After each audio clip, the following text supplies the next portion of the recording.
ఎందుకు వచ్చాడు? అత్తయ్యతో మాట్లాడడానికని మామయ్య గారు చెప్పారు. జాలరెడ్డి తెలిసొచ్చాడా తెలియకొచ్చాడా?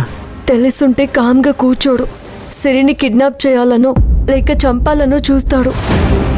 అంతేకాదు, మీరు మణిమ్మ గారి కొడుకని జాలరెడ్డికి తెలీదు.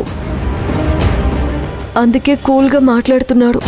ఒకవేళ తెలుసుంటే ఈ పాటికి ఏదో ఒక రచ్చ చేసుండేవాడు.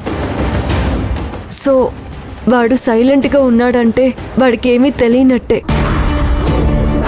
ఈ జాలరెడ్డి అమ్మకి ఎలా తెలుసు?